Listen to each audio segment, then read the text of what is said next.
3052, 3053, 3054. Et c'est ainsi que le record du monde Guinness pour le plus grand nombre de pompes réalisées en 1 heure a été établi par l'Australien Jarrad Young en 2021.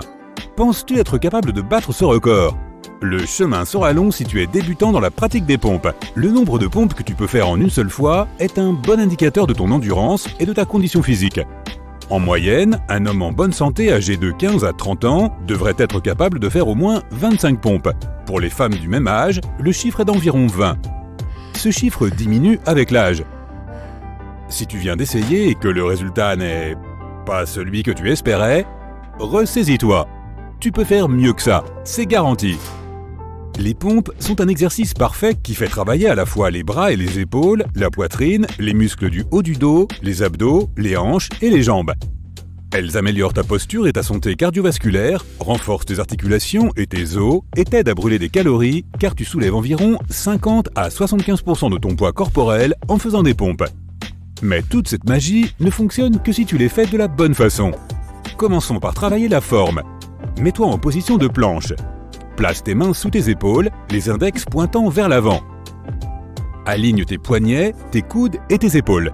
Je sais, c'est beaucoup à retenir, mais c'est là que tu verras les résultats. Garde tes bras droits, ne bloque pas tes coudes comme ceci. Pour stabiliser les bras et les épaules, visse les paumes dans le sol. Garde tes pieds joints. Pas d'affaissement vers l'avant. Engage le centre de ton corps. Tu dois former une ligne droite de ton cou à tes hanches. Sinon, ça ne marchera pas. Tu penses pouvoir tenir cette planche haute parfaite pendant 1 minute ? Sinon, tu dois t'entraîner tous les jours jusqu'à ce que tu y arrives. Souviens-toi qu'avoir une forme correcte est le plus important. Maintenant, tu es prêt pour le vrai travail. Tu peux t'entraîner avec des pompes inclinées en premier. Trouve des escaliers, une table, un bureau ou quelque chose comme ça. Même un mur fera l'affaire. Mets-toi en position de planche parfaite face à l'inclinaison. Cette variation de pompe est facile pour tes coudes. De plus, tu soulèves beaucoup moins de poids, mais tu fais quand même travailler tes principaux muscles pectoraux. Tes bras sont droits, mais tes coudes ne sont pas verrouillés. Tu formes une belle ligne droite. Bien joué. Plie lentement tes coudes, ta poitrine descend sur l'inspiration. Pousse ton corps loin de la surface. Tends tes coudes. Fais-le sur l'expiration. Commence par autant de répétitions que tu le peux. Accorde-toi une pause de 2 minutes, fais 2 séries supplémentaires. Réduis la hauteur à chaque entraînement. Lorsque tu maîtrises 3 séries de 10 répétitions avec une forme parfaite, tu es prêt pour les pompes de base. Mets-toi en position de départ. Tes avant-bras doivent être au-dessus de tes poignets en ligne droite. Les coudes doivent former un angle de 45 à 60 degrés. Si tu as du mal à te mettre dans la bonne position, allonge-toi sur le sol et place ta main au niveau du milieu de ta poitrine.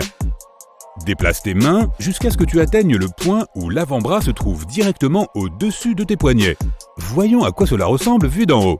Non, une forme en T ne fera pas l'affaire. J'en parle par expérience. Ça rend ta pompe plus faible et ne te permet pas de te stabiliser correctement. Tu dois viser une forme de flèche avec tes coudes. Ça te permettra de maximiser ta force pendant les pompes. Donc continue de bouger tes mains, c'est ça. Maintenant, mets-toi sur tes mains et tes genoux. Tes genoux doivent se trouver juste sous tes hanches. Nous allons maintenant nous concentrer sur l'activation de plusieurs muscles qui t'aideront à stabiliser ton corps pendant que tu fais des pompes. Ne saute jamais cette étape parce que si tu le fais, tu risques de subir ce qu'on appelle des fuites d'énergie, t'empêchant de bouger de la bonne façon et de réaliser ta meilleure performance. Tu risques alors d'avoir envie d'abandonner ou même te blesser. Pour stabiliser le haut de ton corps, pousse tes articulations vers le sol. Pour engager au maximum les muscles de ta poitrine, écarte tes mains et laisse un peu d'espace entre chacun de tes doigts. Maintenant, on fait chauffer les dorsaux. Déplace tes épaules vers le bas. Tu sens les dorsaux ? Ils sont un stabilisateur important et donneront plus de force à tes pompes. Repousse le sol pour ouvrir tes omoplates. Ta tête ne doit pas être penchée en avant comme ça. Garde le contrôle. Tire ton menton vers l'arrière et remets la tête dans l'axe de ton corps. Ainsi, tu ne mettras pas trop de pression sur ton cou et tes muscles du milieu du dos seront dans une position correcte. Activons maintenant ton dos pour qu'il soutienne correctement tes épaules. La pompe scapulaire peut t'aider à renforcer le haut de ton dos. Mets-toi en position de planche haute avec tes mains sous tes épaules et tes pieds joints. Encore une fois, tu dois former une ligne droite de la tête aux pieds. Ne plie pas les coudes. Garde tes hanches engagées et ton centre du corps stable. On ne s'agite pas. Maintenant, rapproche tes omoplates et pousse ta poitrine vers l'extérieur. Assure-toi que ta tête ne se penche pas vers l'avant. Ce n'est pas encore une véritable pompe. Il s'agit d'un mouvement à petite échelle pour te préparer au véritable exercice. Rapproche tes omoplates, puis détends ou arrondis ton dos. Garde ton centre de gravité engagé. N'essaie pas de bouger autre chose que tes omoplates à ce stade. Ok, le haut de ton corps est prêt pour l'action. Stabilisons la partie inférieure aussi. D'abord, mets tes hanches dans la bonne position. Rentre ton coccyx. Oui, juste comme ça. Prends une profonde respiration, active ton centre du corps, mets une jambe en arrière, pousse tes orteils dans le sol. Maintenant, serre ta cuisse aussi fort que tu peux, tends ta jambe au maximum et reste comme ça. Maintenant, recule avec l'autre jambe et serre l'autre cuisse. Tu es prêt à réussir tes pompes. D'abord, tire, puis pousse. Si tu te laisses tomber de la position haute que nous avons pratiquée, tu perdras ta stabilité et tu n'obtiendras pas l'effet recherché. Utilise les muscles de ton dos pour te tirer vers le sol et inspire lorsque tu descends. Ne cambre pas ton dos, un ventre relâché n'aidera pas non plus. Aspire ton nombril vers ta colonne vertébrale. Tu formes une ligne droite de la tête aux pieds. Essaie de placer tes pieds plus près l'un de l'autre ou un peu plus écartés selon ce qui te convient. Plus tes mains sont éloignées de ton corps, plus tu mets de la pression sur tes épaules. Garde-les donc juste sous tes épaules. Youpi, tu as atteint le sol. Expire en commençant à contracter les muscles de la poitrine pour revenir à la position de départ. Contracte tes fesses et tes cuisses. Tes omoplates vont s'ouvrir à nouveau. Et encore une fois, ne te penche pas et ne te cambre pas. Garde la ligne du corps droite. Ton cou doit être dans une position neutre et tes yeux doivent être baissés. Ne relève pas le menton et ne baisse pas la tête. Tu as tout fait à la perfection.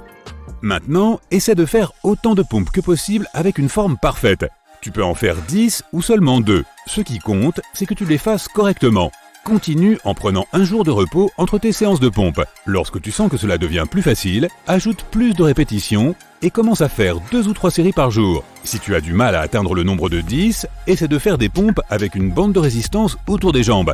Attache une bande autour de 2 supports, comme un rack à squat. Plus tu ajustes la bande en hauteur, plus il te sera facile de faire des pompes. Mets-toi en position de départ avec la bande au niveau de la taille.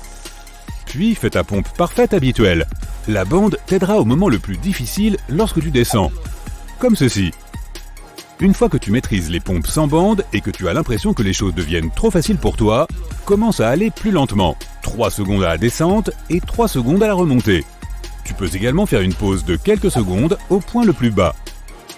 Si tu choisis de t'entraîner 3 jours par semaine, fais 3 à 4 séries de 12 à 15 pompes le premier jour, 3 à 4 séries de 8 à 10 répétitions le deuxième jour et 2 à 3 séries de 20 à 25 répétitions le troisième jour. Si tu choisis de t'entraîner 6 jours par semaine, essaie de faire 4 séries du nombre maximum de répétitions que tu peux gérer le lundi, le mercredi et le vendredi. Les autres jours d'entraînement, tu peux régler l'alarme 5 fois dans la journée. Fais 2 séries du nombre maximal de répétitions que tu peux gérer avec une pause de 45 secondes entre les séries.